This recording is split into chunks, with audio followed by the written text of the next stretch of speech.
দর্শক স্বাগত জানাচ্ছি আপনাদের সবাইকে আইওন টিভির স্পেশাল আয়োজন বাংলাদেশ আপডেট অনুষ্ঠানে। গত প্রায় ৩ সপ্তাহ ধরে আমরা প্রতিদিন আপনাদের জন্য প্রতি ঘন্টায় চেষ্টা করে থাকি বাংলাদেশে কি হচ্ছে, বাংলাদেশে কি হবে এবং বাংলাদেশে এই অঘটন অর্থাৎ এই অনাকাঙ্ক্ষিত ঘটনা কেন ঘটেছিল, অর্থাৎ ছাত্রদের বুকে কেন গুলি মারা হয়েছিল, এই বিষয়ে আমরা প্রতি ঘন্টায় আপনাদের সামনে কথা বলে যাচ্ছি। এবং সবচেয়ে বড় কথা, গতকালকে বলেছিলাম আমরা স্বাধীন এবং আমরা নতুন বাংলাদেশ পেয়েছি।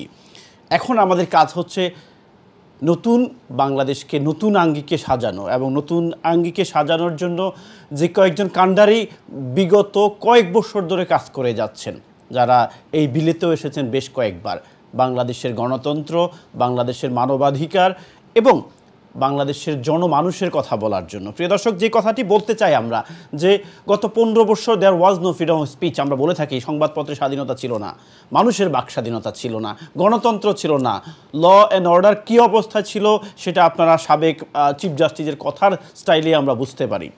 তো যাক, আমাদের ছাত্রদের আমরা 71 পেয়েছিলাম, ছাত্রদের কারণে 52 পেয়েছিলাম, ছাত্রদের কারণে 69 পেয়েছিলাম, 91 পেয়েছিলাম, আজকে আবার আমরা পেয়েছি 2024। সবচেয়ে বড় কথা, যদিও আমাদের কয়েকশো ছাত্রের রক্তের বিনিময়ে আমরা পেয়েছি এই অগাস্ট মাসকে, অর্থাৎ আমাদের চূড়ান্ত বিজয়কে, যাতে করে বাংলাদেশকে আমরা নতুনভাবে সাজাতে পারি। এখন প্রবাসের, সারা বিশ্বের এবং বাংলাদেশের 18 কোটি মানুষের মনোযোগ হচ্ছে কারা দায়িত্ব নেবেন, কি করবেন, কিভাবে সাজাবেন, কারা এতদিন বাংলাদেশকে নতুনভাবে ডেভেলপ করে গেছেন, সেই বিষয়ে সবার মনোযোগ। এবং সবচেয়ে বড় কথা হচ্ছে যে আমাদের সবচেয়ে বড় ক্ষতি আমাদের 57 আর্মি অফিসার, যেটি আমি গত 10 দিন ধরে বলেছিলাম যে আর্মি আমাদের সাথে বিট্রে করবে না, আর্মি আমাদের অহংকারের বিষয়, আমাদের গর্বের বিষয়, আর্মি আমাদের ছাত্রদেরকে রক্ষা করবে। তার প্রমাণ কিন্তু আপনারা গতকালকে পেয়েছেন, যে যদিও অনেকে বলছে আর্মি গুলি করেছে, আমরা এখন পর্যন্ত ওইভাবে কোনো প্রমাণ পাই নাই যে একটি আর্মিও আমাদের ছাত্রদের বুকে গুলি করেছে। এবং সবচেয়ে বড় কথা, আর্মি আমাদের ছাত্রদেরকে রক্ষা করছে। এই মুহূর্তেও তারা বেরাকে ফেরত যায়নি আমাদের বাংলাদেশকে কন্ট্রোলে রাখার জন্য। যাই হোক, আমি এমন একজন ব্যক্তিকে আজকে আপনাদের সামনে নিয়ে আসার জন্য প্রমিস করেছিলাম, যিনি আমার এখনও মনে আছে, আই বিলিভ 2014 or 15-এ ওনাকে আমি লন্ডনে হাউস অফ কমন্সে ব্রিটিশ পার্লামেন্টে আমন্ত্রণ জানিয়েছিলাম। উনি তখন একটা কথা বলেছিলেন যে আমাদের দরকার একটি নিরপেক্ষ নির্বাচন, যেই ক্ষমতায় আসুক, দ্যাটস নট এ ম্যাটার, আমাদের দরকার একটি নিরপেক্ষ নির্বাচন কমিশন এবং নির্বাচন, তাতে আমাদের জনগণ যাতে করে ভোট দিতে পারে। এবং এরপরে আমার এখনও মনে আছে উনি বলছেন বাংলাদেশের করাপশন নিয়ে আমার সাথে অনেকক্ষণ কথা বলছেন, বাংলাদেশের ল অ্যান্ড অর্ডার নিয়ে অনেকক্ষণ কথা বলছেন, এবং বাংলাদেশকে নিয়ে যে উনার এত চিন্তা ছিল সেটা আমি ওই দিন রিয়েলাইজ করছি। এবং উনি তরুণ প্রজন্মকে বাংলাদেশের উন্নয়নে এগিয়ে আসার জন্য আহ্বান জানিয়েছিলেন। আমি আমাদের স্কাইপিতে আমন্ত্রণ জানাচ্ছি সাবেক army officer brigadier general M Sakhawat Hossain, এবং উনি সাবেক নির্বাচন কমিশনারও ছিলেন। জনাব সাখাওয়াত সাহেব, আপনি আমাকে শুনতে পাচ্ছেন? আপনি আমাকে শুনতে পাচ্ছেন? ভলিউম খুবই কম। জি জি, আমি আপনাকে ক্লিয়ারলি শুনতে পাচ্ছি, এবং আপনাকে অনেক অনেক ধন্যবাদ যে আপনি আমার দেখা লাস্ট 15 ইয়ার্স আপনি অনবরত গণতন্ত্রের জন্য, বাংলাদেশের জন্য, এবং আমাদের যে জিনিসটি হচ্ছে যে বাংলাদেশের জনমানুষের জন্য কথা বলে গেছেন। এখন বিজয়ের মুহূর্তে নতুন বাংলাদেশ তৈরি করার ক্ষেত্রে আপনারাই হচ্ছেন কাণ্ডারি।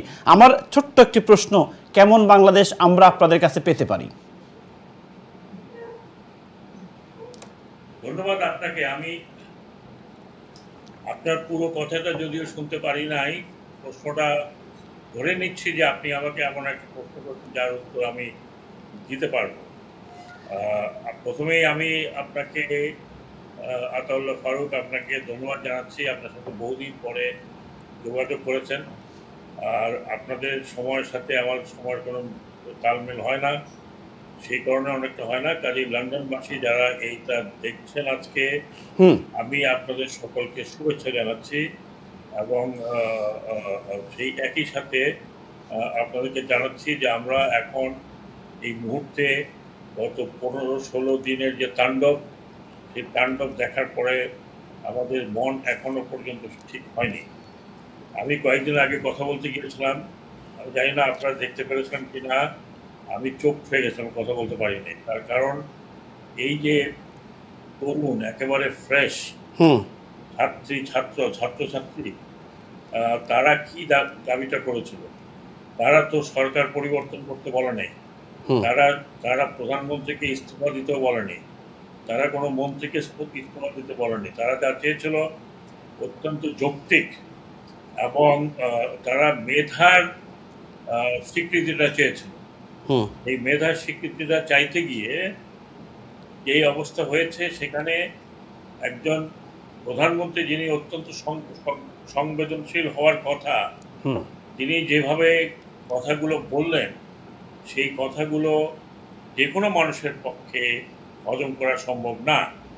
তো এখানে তো আপনার বাচ্চারা ছিল, আপনারা জানেন, আমি নতুন করে বলার কিছু নাই, আমি শুধু ধরিয়ে দিচ্ছি জি যে সেইখান থেকে এই যে এতগুলো বছরের পেটোয়া বাহিনী বানানো হয়েছে ছাত্রলীগ দিয়ে, হুম এইভাবে আপনারা হয়তো দেখেননি, আমরা তো দেখেছি প্রথম দিকে, আমাদের টেলিভিশনগুলো দেখাচ্ছিল, তারপর বন্ধ হয়ে গেল। হুম এইভাবে তারা মেরেছে, আর যেভাবে ছাত্রলীগ এবং পুলিশ মিলে হুম এইভাবে, মানে আপনার বেধড়ক পিটানো যেটাকে বলে, হুম তাদেরকে পিটিয়েছে। এমনকি মহিলা ছাত্রীদেরকে যেভাবে পিটিয়েছে সেগুলো খুবই, আপনারা দেখেছেন, কোনো বিবেকবান মানুষের পক্ষে সেটা সহ্য করা সম্ভব নেই, হয়নি। জি কিন্তু এই শাসক দলের ভিতরে কোনো ধরনের একটা আফসোস, দুঃখ, সেটা কোনো কিছু আসেনি, জি বরং তাদেরকে আরো উল্টা পিটানোর দরকার, আরো পিটিয়েছে। এরপরে তো গুলি চলেছে, হুম এবং আপনারা দেখেছেন, আমার বলার কিছু নেই, একটা আপনার নিরস্ত্র একটা ছেলেকে প্রকাশ্যে কিভাবে গুলি করছে, হ্যাঁ, সাঈদের কথা। প্রথম দিন 6, তারপরে সেটার বিরুদ্ধে যখন আরো আন্দোলন তুঙ্গে উঠলো, তখন আস্তে আস্তে আস্তে আস্তে এখন পর্যন্ত বলা হয়, সঠিক গণনা যদি হয় তাহলে 400-এর উপরে হবে, মানে একদিনে তো 100 মারা গেছে, 400, যেখানে 75% হচ্ছে আপনার স্টুডেন্ট, ছাত্ররা, মানে তরুণ ছাত্ররা। হ্যাঁ, এটা কোনো দেশে, একটা গণতান্ত্রিক দেশ বলে পরিচিত, এটা কোনো দেশে এইরকম ভাবে, এইরকম জি নৃশংস কোল্ড ব্লাডেড মার্ডার, আমি কোল্ড ব্লাডেড মার্ডার এই জন্য বলছি যে পুলিশের কাছে 7.62 যেটা মারণাস্ত্র, সেটা দিয়ে তারা যেভাবে ফায়ার করেছে ইনডিসক্রিমিনেটলি, এটা আমার মনে হয় যে বাংলাদেশের ইতিহাস তো নাই, সাবকন্টিনেন্টের ইতিহাসে এরকম নেই। আমি এখনো একটা ভিডিও দেখছিলাম, এই 2-3 দিন আগে, হ্যাঁ, পুলিশ কিভাবে নিরীহ 5-6 জন লোক গুলি করে ফেলবে, কোল্ড ব্লাডেড মার্ডার। মানে আমার কাছে, আমি কখনো বলেছি আমাদের এখানে টক শোতে, যে আমার পক্ষে দেখা সম্ভব হচ্ছে, ভিডিওতে দেখছি তাও দেখা সম্ভব হচ্ছে, যে কিভাবে অকতরে পাখির মতো বেরোচ্ছে। জি, এবং এটা উত্তরোত্তর বাড়ছিল, কমছিল না। তারপরে জনগণ এসেছে, সামিল হল, পলিটিক্যাল পার্টি সাপোর্ট দেওয়া শুরু করলো, আপনারা জানেন সব কিছু। এই অবস্থা বাংলাদেশে কেন হবে? যে স্বাধীনতার জন্য, যেই ডেমোক্রেসির জন্য যুদ্ধ করা হচ্ছে, এটার কারণ হচ্ছে যে একটি দল, যে দলটির অত্যন্ত ঐতিহ্য ছিল, যে দলটির প্রধানমন্ত্রী, তার ভিতরে যে উপর দিয়ে উনি কিছু হলেই তার ফ্যামিলির কথা বলে চোখ করতেন, কিন্তু এই যে এরা মারা গেল, এটার জন্য ওনার কোনো চোট হয়ই নাই, ওনার মনের ভিতরে কোনো দুঃখ হয়নি, উনি বরং মেট্রো রেল দেখে কেঁদে ফেললেন। মেট্রো রেল ভ্যান্ডালাইজ করেছে, তিনি কাঁদতে লোক বুঝতে তিনি বিশাল বিশাল ছবি ওনার সমস্ত টেলিভিশনে দেখাচ্ছে কত দুঃখ পেয়েছেন। কিন্তু এতগুলো যে ছেলে মারা গেল, এটা প্রথমে ওনারা ডিনাই করা শুরু করলেন। জি, আপনার কাছে মারা যায়নি। জি, আপনার কাছে আমার একটা, আপনি কি আমাকে শুনতে পান? হ্যাঁ, শুনতে পাচ্ছি, কিছু বলুন। আচ্ছা, আপনার কাছে একটি প্রশ্ন, এই যে আপনি যে কথাগুলো বলছেন, এখন তো আমাদের অন্তর্বর্তীকালীন সরকার আসবে, সেই প্রথম কথা আপনি প্রথম আমাকে একটা কথা কয়েকদিন আগে বললেন যে আপনার জুনিয়র অফিসারদের বিচার, যেটা বাংলাদেশে অ্যাসেট, 57 জন আর্মি অফিসারের বিচার সম্পর্কে আপনি কি চাচ্ছেন, মন্তব্য কি? 57 আর্মি অফিসার। এই সেই সাথে আমি আসলাম আপনার কথায়, তো আমার একটু মুশকিল হলো যে আপনার কথা খুব মানে লাউড শুনতে পাচ্ছি না। দেখি আমি কন্ট্রোল রুমকে রিকোয়েস্ট করছি একটু। জি, টু দ্য পয়েন্ট দিতে পারছি না। জি, আমি 57, আমি যেটা বলছি এটা হোক, যেটা আপনারা জানেন, বাকিটা আমি বলার কোনো দরকার নেই। জি, কেন হলো সেটা আমি বলি যে 15টি বছর, 3টি নির্বাচন, যে নির্বাচন হয়েছিল নির্বাচন বলা যায় না। এই নির্বাচনের মাধ্যমে আমরা বারবার বলছি যা হয় অটোক্রেটিক রিজিম, এবং সেই অটোক্রেটিক রিজিমের আমরা দেখলাম ফল, এবং এরকমই হয়ে থাকে। অটোক্রেটিক রিজিমগুলো যখন ডিক্টেটরশিপে চলে যায়, ডিক্টেটরের ফল এরকম। এখন এখানে অনেক কিছু জমে আছে, যেমন ধরুন এই যে এতগুলো 300 to 400 আমি বলবো মার্ডার হয়েছে, খালি হাতে নিরস্ত্র লোককে আপনি মারছেন, এদের তো বিচার হবেই। এদের তো বিচার, সেনাপ্রধান বলেছেন প্রত্যেকটি হত্যার বিচার হবে। কিন্তু এর আগে যেগুলি ছিল 57 জন অফিসার 2 দিন ধরে তারা যখন হত্যাযজ্ঞে ছিল তাদেরকে হেল্প করা হয় নাই, এবং সেই ইনভেস্টিগেশন হয়েছিল মোটামুটি 3টি ইনভেস্টিগেশন। সেই ইনভেস্টিগেশন আজ পর্যন্ত কেউ জানে না সেই ইনভেস্টিগেশনের রেজাল্টটা কি। অথচ বলা হয়ে থাকে যারা ইনভলভ সরাসরি ছিল তারা এখনো জেলের মধ্যে আছে, তাদের শাস্তি এক্সিকিউট হয় নাই। তো এইটা আমার মনে হয় যে দেশবাসীর জানা উচিত যে এই 3টি একটি ইনভেস্টিগেশন সেনাবাহিনীর মধ্যে থেকে হয়েছিল, 2টি ইনভেস্টিগেশন রিইনভেস্টিগেশনও হয়েছিল। কিন্তু কি জন্য, কি কারণে এই ঘটনাটা ঘটলো, প্লজিবল কোনো কারণ আমরা পাইনি। আমি মনে করি এই যে সরকার আসছে, সে সরকারের দায়িত্ব হবে এই বিষয়টিকে খোলাসা করা। তারপরে আপনি দেখেন এই যে আজকে মাত্র আপনার ব্রিগেডিয়ার আজমি, জি, নাম নিশ্চয় শুনেছেন। হ্যাঁ আজমি, হ্যাঁ ব্রিগেডিয়ার আজমি, হ্যাঁ 10 বছর সে একটি কুঠির মধ্যে বন্ধ ছিল, তাকে আজকে বাইর করা হয়েছে, তার সাথে আরো একটি অফিসারকে বাইর করা হয়েছে।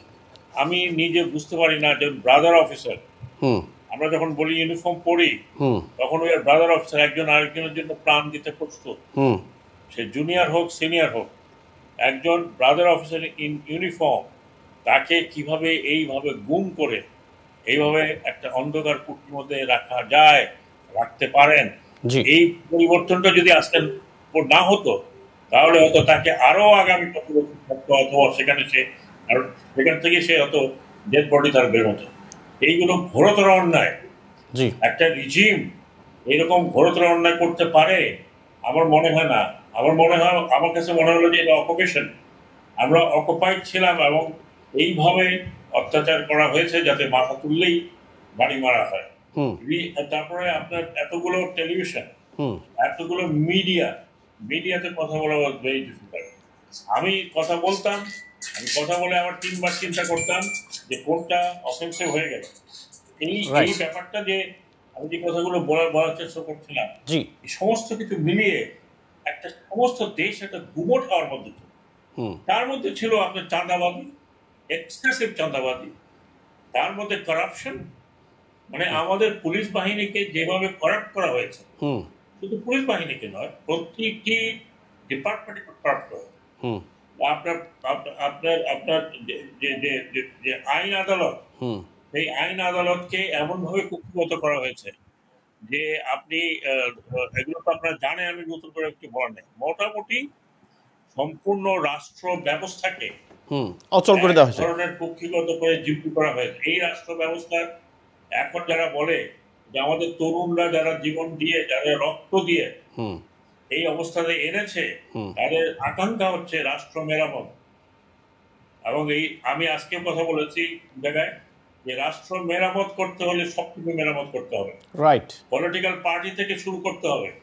আমাদের পলিটিক্যাল পার্টিগুলো মনে করে যে এটা ডাইনেস্টিক একটা বিষয়, এটা তাদের প্রপার্টি, কিন্তু তা তো নয়। পলিটিক্যাল পার্টির সিস্টেম আছে, পার্টির ভিতরে কোনো গণতন্ত্র নেই। আপনি দেখবেন যে পোস্টার শুরু হয় দাদা, দাদার পরে বাপ, বাপের পরে ছেলে, ছেলের পরে বউ, এই তো চলছে। একজন সংসদ সদস্য যে জায়গায় থাকেন তার ওটা মোটামুটি বলা যায় যে উনি ওটাকে তার পৈতৃক সম্পত্তি হিসেবে ব্যবহার করতেন।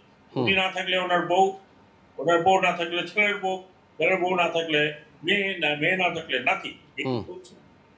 দেয়ারফর এটাকে আমরা তো রাজনীতি বলতে পারি না, এটা অনেকটা ফিফডম।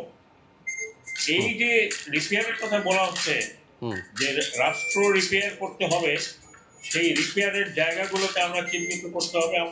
মনে করি যারা 2-1 দিনের মধ্যে তত্ত্বাবধায়ক হিসাবে আসবেন সেগুলো রিপেয়ার করতে হবে, including the constitution, including political পার্টির ভিতরে ডেমোক্রেসি।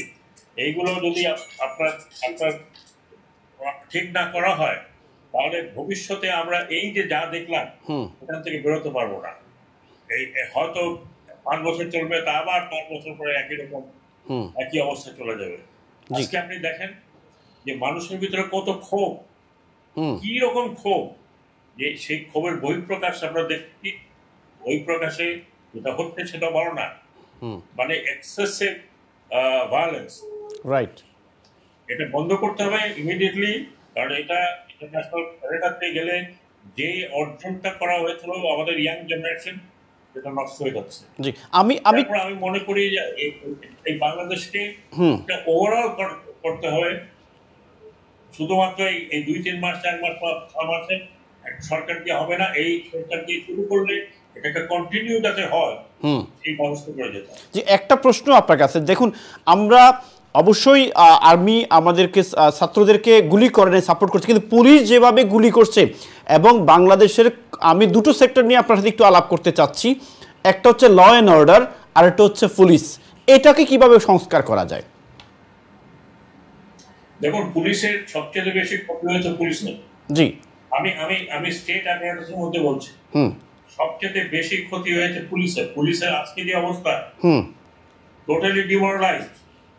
কারণ তারা যে যা করেছে সাধারণ জনগণের সাথে, এবং সেই সাধারণ জনগণের ভিতরে তাদের প্রতি এমন একটা ঘৃণা জন্মেছে যে তারাও নৃশংস হয়েছে। তার কারণ হচ্ছে every action has a reaction. তারা যেভাবে নৃশংস হিসাবে মানে পয়েন্ট ব্ল্যাঙ্ক মেরেছে, আপনি অনেকে দেখবেন যে মাথায় ঠেকিয়ে গুলি করছে, ফেলে দিয়ে গুলি করছে। এটা আমার কাছে মনে হলো না যে আমাদের বাঙালি পুলিশ এইরকম কিভাবে হয়, এতখানি মোটিভেটেড বাই দি পার্টি। মানে এটা আমার কাছে অনেকখানি মনে হয়েছে যে হিটলারের ব্রাউন শার্ট, আমরা যেটা পড়েছিলাম, হিটলার ব্রাউন শার্ট প্রথম দিকে, এক্স্যাক্টলি ওই একই কায়দা।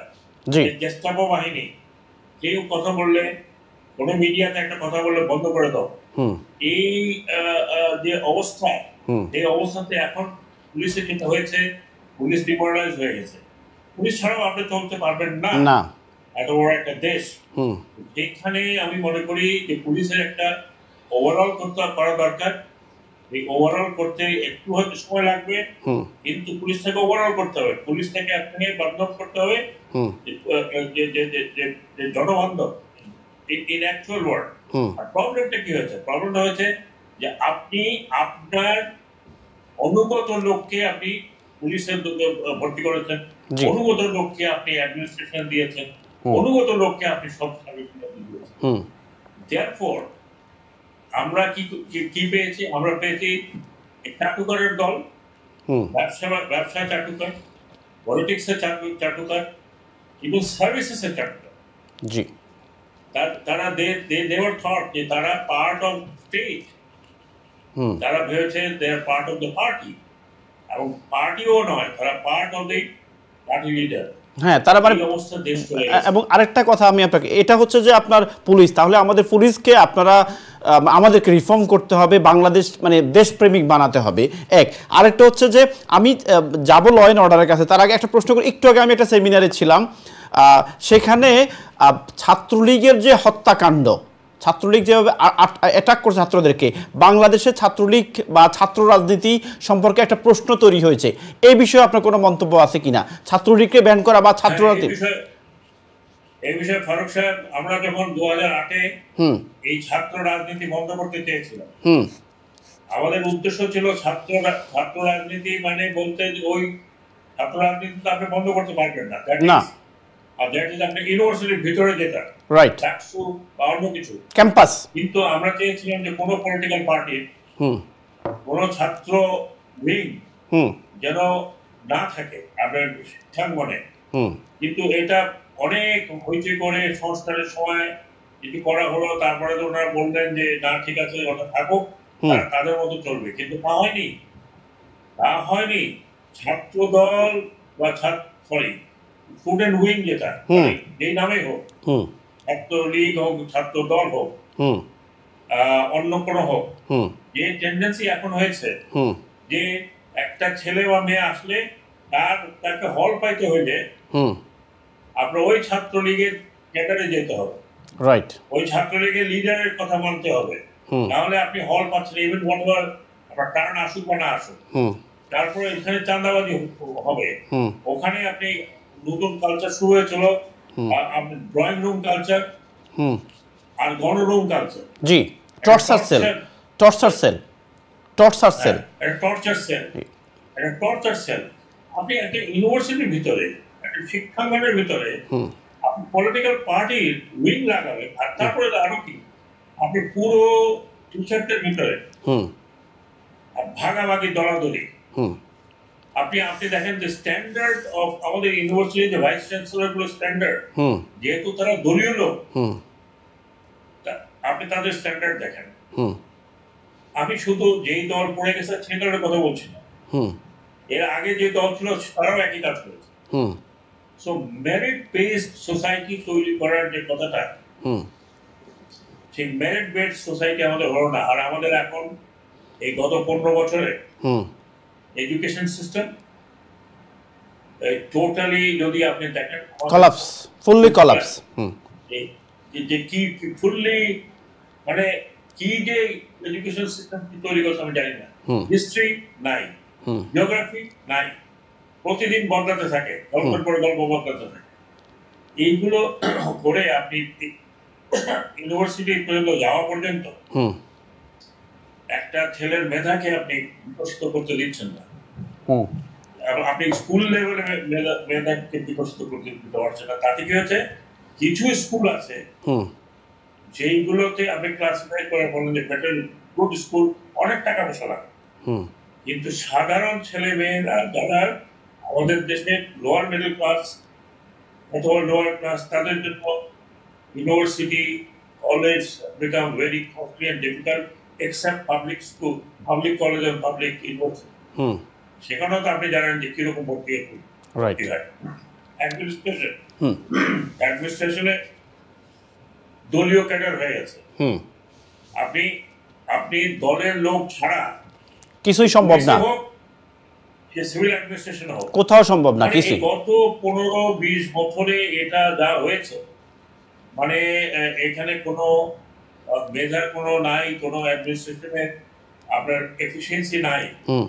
এই অবস্থা একটা দেশ, যে দেশটা হ্যাঁ একদিক দিয়ে হয়তো আমরা অর্থনৈতিক ভাবে এগিয়ে গেছি, কিন্তু সে অর্থনৈতিক ভাবে গেলেও আপনি বাকি সব যদি পিছিয়ে পড়ে যান, হ্যাঁ আপনি যার শিক্ষা নেই সেও তো একটা শিক্ষিত লোকের চাইতে বেশি টাকা আর্ন করতে পারে, রাইট।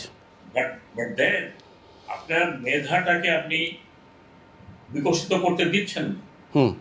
আপনার কাছে এই যে আপনার কাছে স্টুডেন্ট গুলোকে আপনি যেভাবে মেরে ফেললেন, হ্যাঁ এরা তো শুধু আপনার অ্যাসেট নয়, এরা ওয়ার্ল্ড ওয়াইড, সারা ওয়ার্ল্ড ইউনিভার্সাল অ্যাসেট, রাইট। এটা আপনি এখন ইংল্যান্ডে আছেন, এখান থেকে তো অনেকে ইংল্যান্ডে যাবে, লেখাপড়া করবে, তারা কিছু অবদান সেখানে করবে, অবদান বাংলাদেশে করবে। জি, কি করছেন? আপনার কাছে আরেকটা প্রশ্ন আমার, যেটা আমরা সোশ্যাল মিডিয়াতে পাচ্ছি, সেটি হচ্ছে যে বিগত সরকার যেভাবে আপনার 7 মার্ডার, সাগর রুনি, বিডিআর ট্র্যাজেডি, যেটা 57 জন আর্মি অফিসার, এবং লাস্ট হচ্ছে স্টুডেন্টদেরকে যেভাবে মার্ডার করলো, জেনারেল স্টুডেন্টদেরকে, এখানে কি এমন আপনারা কি যদি বা তত্ত্বাবধায়ক সরকার আসে, অনেকে প্রশ্ন তুলছে যে এই দলের নিবন্ধন বাতিল করা, এটা কি পসিবল?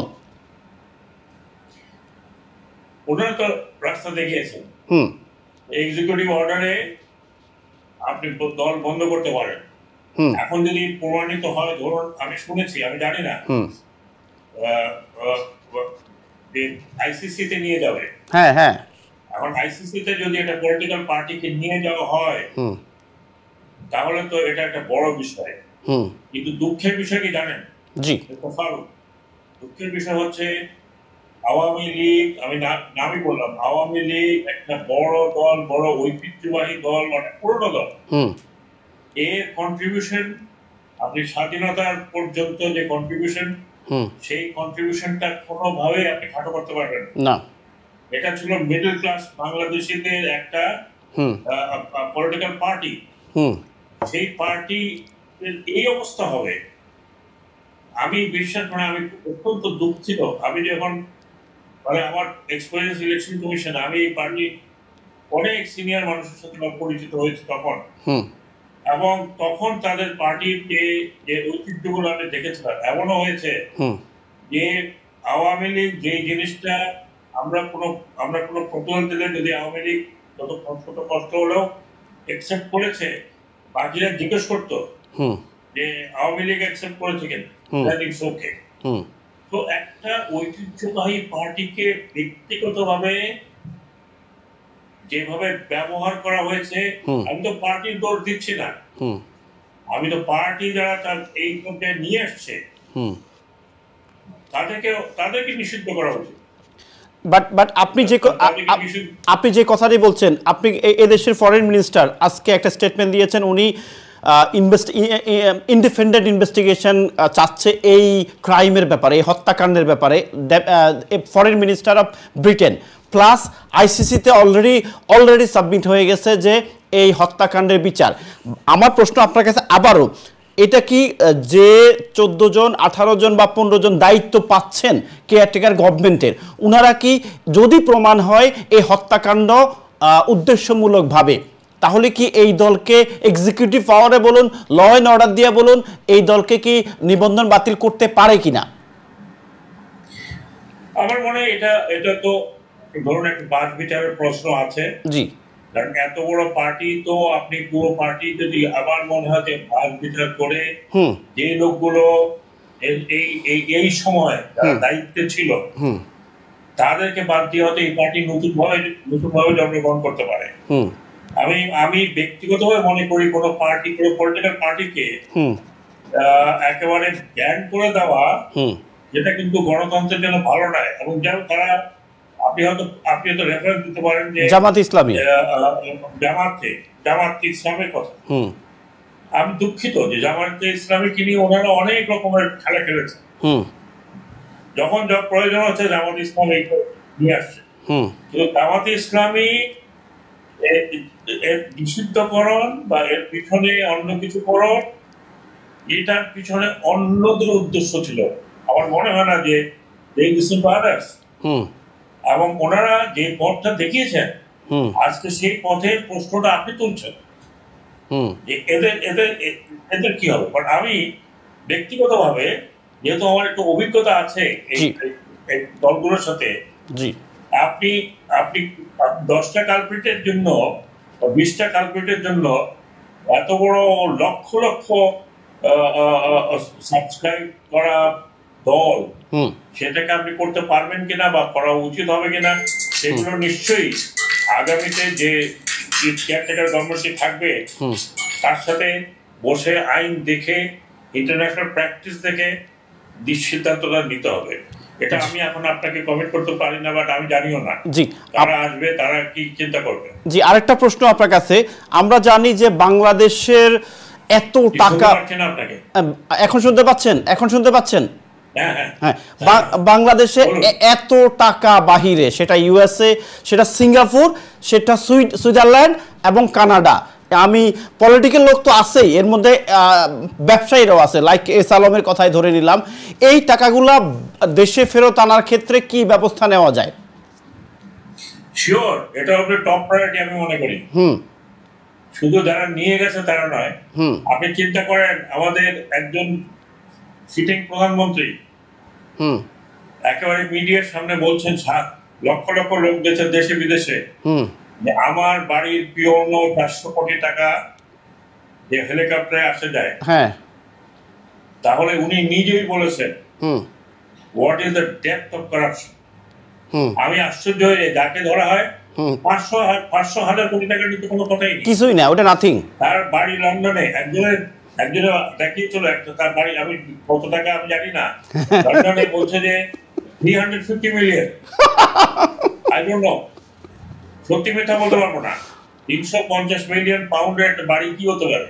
আচ্ছা, এটা টাকাটা কার? এটা কিন্তু বাংলাদেশ, এটা এক সাবেক এক মন্ত্রী, এই বাড়িটা সাবেক এক মন্ত্রীর। এই যে আপনি যে বাড়ির রেফারেন্স দিচ্ছেন, এটা সাবেক এক মন্ত্রীর। তার মানে কি টাকাটা কে দিয়েছে? হ্যাঁ, উনি কি আপনার কি বলে রকফেলার ছেলে, না রকফেলার নাতি, না রতন টাটার নাতি?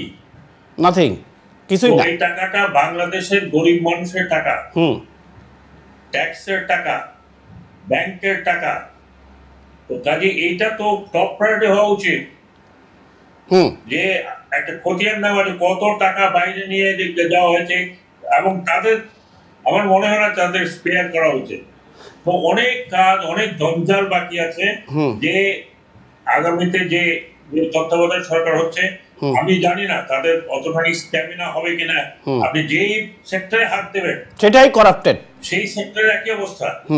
আপনি আপনি আপনি ল এনফোর্সিং এজেন্সি সেক্টরে হাত দেন, হেলথে হাত দেন, এডুকেশনে হাত দেন, এমনকি জুডিশিয়ারি হাত দেন, একই অবস্থা।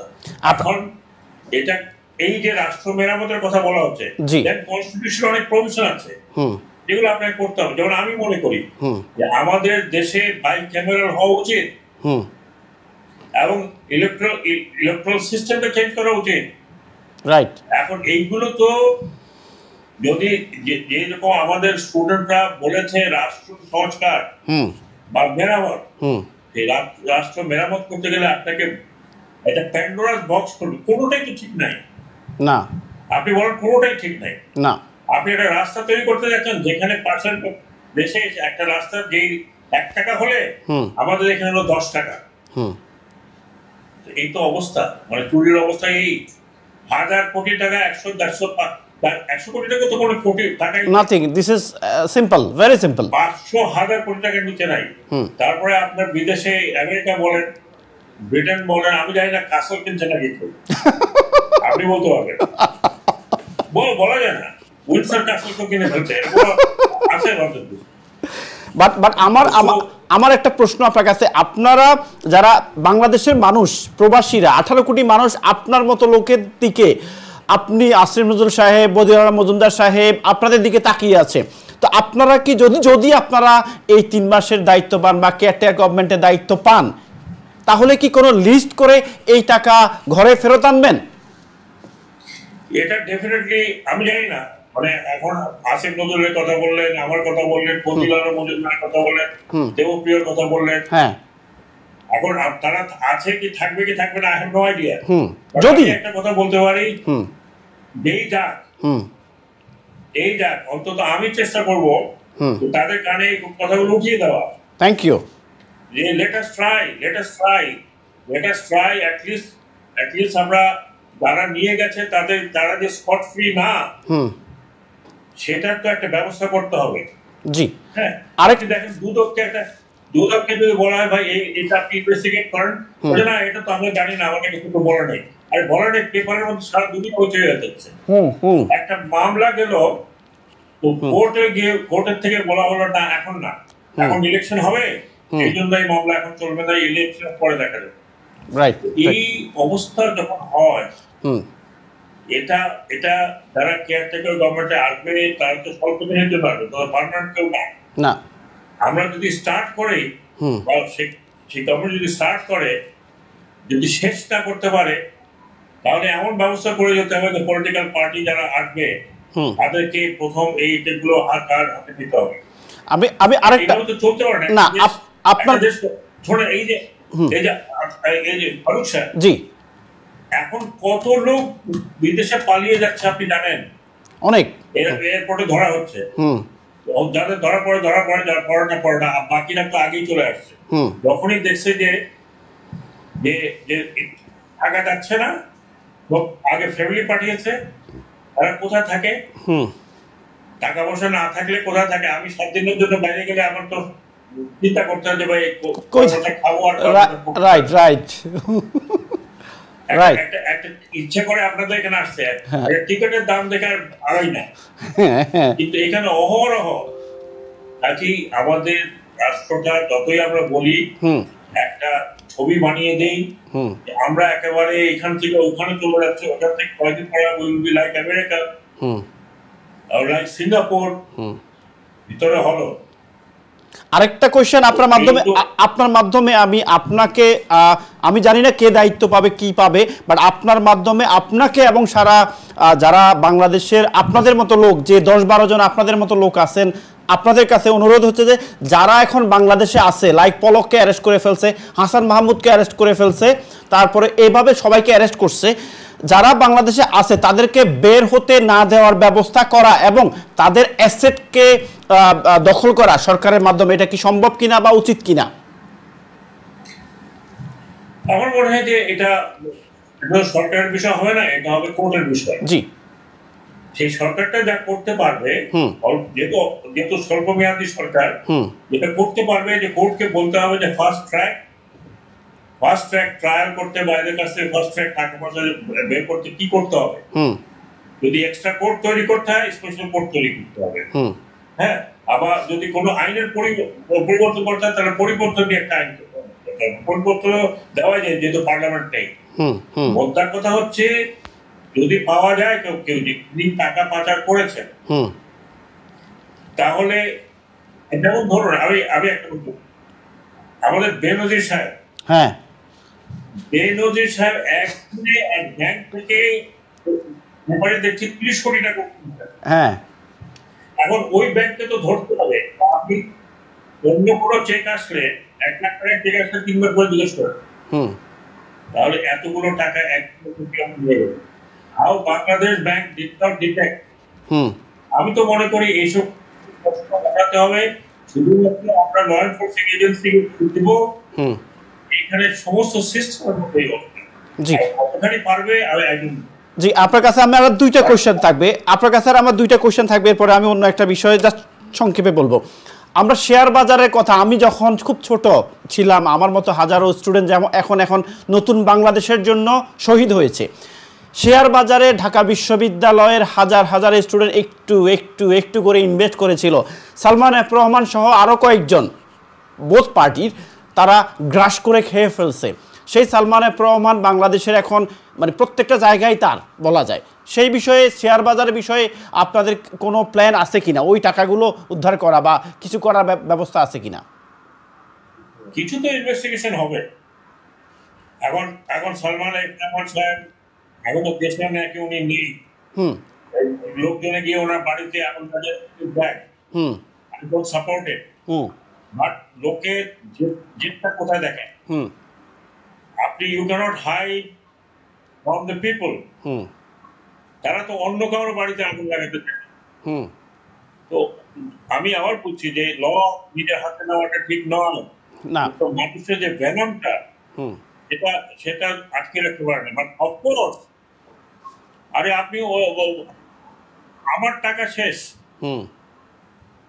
তো আমি তো বলতে পারি না আমার টাকা বলে ইনভেস্টিগেট করবো, বাকিদেরটা করবো না। মানুষকে পথে বসিয়েছে এবং এই টাকাটি এখন আমরা তো শুনছি করেন না উনি, আমি প্লেসমেন্টে শেয়ার কিনে, তারপরে ওই যে পরিচিত মতিউর রহমান সাহেব উনি প্লেসমেন্টে কিনে, আরো 3-4 জনের প্লেসমেন্ট কিনে, তারপরে আপনি ম্যানিপুলেট করে যে আপনি শেয়ারটা নিতে পারবেন আর বাকিদেরকে বলছেন কেন, এবং সেই টাকাটা আপনার চুরি হয়ে যাচ্ছে। আপনি অনেক শুনে কয়টা সেক্টর ধরবেন, কয়টা সেক্টর ধরবেন? রাইট, আমি এখন লাস্ট কোয়েশ্চেনটা আপনার কাছে, এডুকেশন, অ্যাডমিনিস্ট্রেশন, ল, করাপশন, প্রত্যেকটা জিনিস লাস্ট আপনার কাছে। আমাদের হাতে আর মাত্র 5 মিনিট সময়, বা আমাদের এই অনুষ্ঠানটা অনেকে শুনছে বিকজ মানুষের আশা আপনাদের কাছে। মানুষ চায় যে ছাত্ররা যেমন নতুন বাংলাদেশ আপনাদের হাতে তুলে দিচ্ছে, আপনারা নতুন বাংলাদেশকে নতুনভাবে সাজান। পুলিশ রিফর্ম করতে হবে, ল অ্যান্ড অর্ডার রিফর্ম করতে হবে, আমাদের ইউনিভার্সিটির যে এডুকেশন কারিকুলাম বা সিস্টেম সেটা চেঞ্জ করতে হবে। আমরা আগামীতে কেমন বাংলাদেশ পেতে পারি, কেমন বাংলাদেশ আপনারা আমাদেরকে উপহার দিতে পারেন? আমি যদি খুব হামলি বলি, জি এই যে ইয়াং ছেলেরা যারা রক্ত দিয়েছে, জি, তারা কেমন বাংলাদেশ দেখতে চায় সেটা হলো বড় কথা। আমাদের জন্য we have spent our life, হুম খারাপ হোক ভালো হোক, এই যে আমাদের প্রজন্ম হুম যাতে হাতে দেশ যাবে হুম গ্র্যাজুয়ালি, তার জন্য বাংলাদেশ দেখতে আসলে কথা বলি। জি এখান থেকে আমাদেরকে দেখতে হবে আমরা কি ধরনের বাংলাদেশ গড়তে চাই, পলিটিক্যালি, ইকোনমিক্যালি, মরালি হ্যাঁ এবং এডুকেশন দেখতে। এই চারটা জায়গায় যদি মনে বলতে হবে এই মোটামুটি। জি আমি আরেকটা জিনিস মনে করি, জি আমি জানি না আমার সেই সুযোগ হবে কিনা, বাট না হলে আমি বাইরের থেকে বলবো হুম যে আমাদের এখানে 20 বছর করা উচিত বিডিএম মেম্বার পার্লামেন্ট, হুম 20 ইয়ার্স। ব্রিটেনে 18 বছর করা যায়, হুম রাইট? রাইট, হ্যাঁ, তো আমরা ঠিক আছে 18 বছর না করবো, আমরা 20 বছর করবো। 20 years একজন মেম্বার পার্লামেন্ট হবে, and he or she can become minister at that age. Young বয়সে, হ্যাঁ, যে ইয়াং বয়সে, ইয়াং বয়স। হ্যাঁ দিস কান্ট্রি ইজ ইয়াং। এখন আপনি যে একজন মন্ত্রী হয়েছে 30 বছর থেকে উনি মন্ত্রী আছেন, মানে চিন্তা করেন, উনি ওই যে বলে না যে যে আসছে হেঁটে, হ্যাঁ মন্ত্রী হয়েছেন হেঁটে, যাওয়ার সময় খাটিয়াতে যাচ্ছেন, তুমি মন্ত্রী আছেন। হ্যাঁ তো সেই জায়গাতে আমি মনে করি যে আমাদের ইয়াং জেনারেশন শুড হবে। এই কারণে আমরা দেখি আমাদের ইয়াং পলিটিক্স আসে না। আগে এক সময় ব্রিলিয়ান্ট পিপল পলিটিক্স, হুম এখন গুনস অ্যান্ড থাগস অ্যান্ড চাটুকার। জি যেহেতু আমি মনে করি আমার ব্যক্তিগত ইয়ে, এই কনস্টিটিউশনের পরিবর্তন করে এই জায়গাতে মিনিমাম 20 ইয়ার্স আনা উচিত। Young people, young blood goes into the parliament, educated people.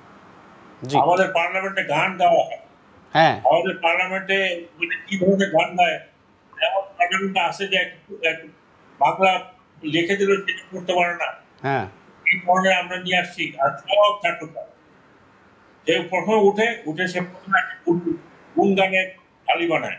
হুম আবার আবার এখন আমরাও তো দেখছি এই কয়েকদিন আগে যে ইন্ডিয়ান পার্লামেন্টে ডিবেটটা হলো হুম প্রথমবার, যে হ্যাঁ। রাষ্ট্রপতি, রাষ্ট্র, হ্যাঁ হোয়াট এ স্ট্যান্ডার্ড ডিবেট কম। হ্যাঁ আমাদের এখানে কি আমাদের গায়ে, কবিতা বলে, নাটকের কথা বলে, মানে আছি। তো এখন যদি ইয়াং পিপলকে নিয়ে আসেন তাহলে they will take this serious. জনাব সাকাত হোসেন, লাস্ট কোয়েশ্চেন আপনার কাছে আমি শেষ করব। লাস্ট কোয়েশ্চেনটা হচ্ছে যে আমরা জানি আইসিসিতে যে রিপোর্টটা যাচ্ছে, যে ইনভেস্টিগেশন হবে, আমরা জানি ডেভিড ল্যানি যে ফরেন সেক্রেটারি, উনিও এটা নিয়ে ইনভেস্টিগেশনের কথা বলছেন, এবং ইউনাইটেড নেশন থেকেও কিন্তু ইনভেস্টিগেশনের কথা আসছে। বাংলাদেশে যে কেয়ারটেকার গভর্নমেন্ট হবে for 90 days or more or less what ever, আপনারা কি এই ছাত্র হত্যাকাণ্ডের ইনস্ট্যান্ট দ্রুত বিচার, মানে দ্রুত একটা ট্রায়াল তৈরি করে এর জাজমেন্ট দেবেন কিনা, কি মনে হয়? আমি ব্যক্তিগতভাবে যদি আমি যুক্ত হয়ে থাকে, জি আমি তো বললাম যেহেতু যুক্ত নাও হবে, আমি তো আমি লেখালেখি করি, জি আমি টেলিভিশনে কথা বলি, জি আমি আমার বন্ধু বান্ধব নট বি দিস, এই হত্যাকাণ্ডের একটা ইনভেস্টিগেশন হতে হবে, জি আন্তর্জাতিকও হতে হবে, ন্যাশনালি হতে, ইনসাইডও হতে হবে। হুম আর যদি এটা না হয়, এটা যদি আমরা গোলমোল করে অফিসার মারা গেল, তাকে গোলমোল করে যদি আমরা রেখে দিই, হুম আগামীতে আরেকবার হবে। জি, আপনার আগামীতে আরেকবার হবে। আপনার মনে আছে জার্মানিতে হ্যাঁ যুদ্ধ পরে কত বছর আপনার আপনার নরমবাগ ট্রায়াল হয়েছিল। হুম এমনকি সেই নরমবাগ ট্রায়ালে যিনি আইন বানিয়েছেন তাকেও ট্রায়াল করা হয়েছে। হুম যিনি আইন বানিয়েছেন সেটা রেফারেন্স কেস এখন সেটা তাকেও ট্রায়াল করা হয়েছে। হুম তো সো আমি মনে করি বাংলাদেশে এটা হিউজ ট্রমা। হুম ভাই আপনারা তো ওখানে থেকে শুনেছেন, আমরা তো চোখে দেখেছি, হেলিকপ্টার থেকে ফায়ার করতে দেখেছি, হুম হেলিকপ্টার থেকে সাউন্ড গ্রেড। আমি জিজ্ঞেস করতে, আমি এখানে মহাপেতে থাকি, হুম আমি কোনোদিন চিন্তা করিনি যে হেলিকপ্টারের উপর থেকে আপনি সাউন্ড গ্রেড মারবেন জনগণের উপর। Very sad. এইটা আপনি যখন করবেন, এতে ইনহিউম্যান কি হতে পারে এটা আমাকে বলে। Nothing to say, nothing to say. Last আপনার কাছে কেমন বাংলাদেশ আমরা আশা করতে পারি, যে কেমন বাংলাদেশ, লাস্ট কোয়েশ্চেন আপনার কাছে। আমি তো সেটা আপনাকে বলেছিলাম জি যে এই বাংলাদেশ আমাদের নয়, এই বাংলাদেশ হুম এবং এই তরুণদের আমি একবার ভাবতাম যে এই তরুণরা আমাদের এই বোঝার চিন্তা ভাবনা করে না, তারা লেখাপড়া করে বিদেশে যাওয়ার চিন্তা করে। কিন্তু আমার মোহ ভেঙে গেছে, আমার সেই মোহ ঠিক নয়, আমার সেই ভুল ধারণা হয়ে গেছে হুম যে যেই কাজ এতগুলো পলিটিক্যাল পার্টি করতে পারে নাই এবং তারা করেছে, এবং আমি মনে করি কোনো পলিটিক্যাল পার্টি ফিউচার হুম ক্যানট বিট্রে দেম।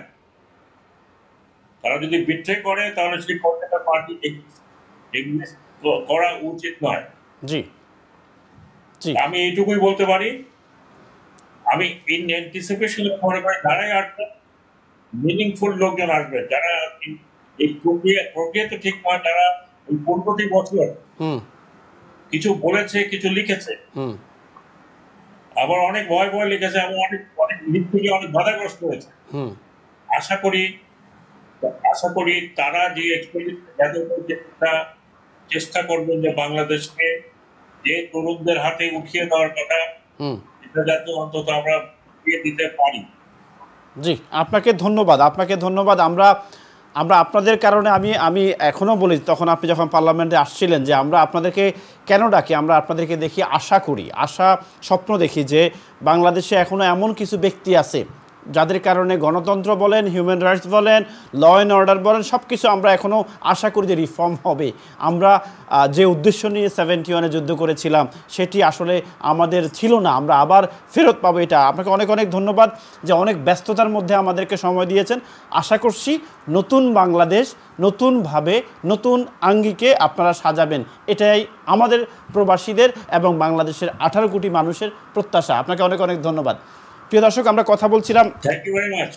জি আপনাকে ধন্যবাদ। প্রিয় দর্শক, আমরা কথা বলছিলাম সাবেক নির্বাচন কমিশনার, অবসরপ্রাপ্ত আর্মি অফিসার এবং ব্রিগেডিয়ার জেনারেল সাখাওয়াত হোসেনের সাথে, এবং উনি যে কথাটি বলছিলেন যে আমাদের প্রত্যেকটি সেক্টরকে রিফর্ম করতে হবে, আমাদের প্রত্যেকটি দপ্তরকে রিফর্ম করতে হবে, সেটি হোক পুলিশ, সেটি হোক ল অ্যান্ড অর্ডার, সেটি হোক এডুকেশন। এবং ওনারা যদি এই কথা বলেন তাহলে বাংলাদেশের মানুষ শুনবে, ছাত্ররা শুনবে, আপাময় জনতা শুনবে। তাই আসুন আমরা নতুন বাংলাদেশকে নতুনভাবে, যে ধারণা নিয়ে, যে স্বপ্ন নিয়ে আমাদের ইউনিভার্সিটি, কলেজ, স্কুল গোয়িং স্টুডেন্টরা নতুন বাংলাদেশ আমাদের সামনে এনে দিয়েছিল, তাই আমাদের যারা বয়োজ্যেষ্ঠ, যারা দায়িত্ব নেবেন, তাদের কাছে রিকোয়েস্ট হচ্ছে আপনারা আমাদের স্বপ্নটুকু বাস্তবায়ন করাতে সাহায্য করুন। নতুন বাংলাদেশ আমাদের সামনে নিয়ে আসুন, যাতে করে আমরা আর কখনো মুগ্ধ বলুন আর সাইদের লাশ আমরা দেখতে চাই না। আগামী অনুষ্ঠান দেখার আমন্ত্রণ জানিয়ে আজকের মতো আপনাদের কাছ থেকে বিদায় নিচ্ছি। আল্লাহ হাফেজ। ধন্যবাদ। আমাকে লিঙ্ক পাঠিয়ে দেবেন। জি, আমি লিঙ্ক পাঠিয়ে দিচ্ছি আপনাকে।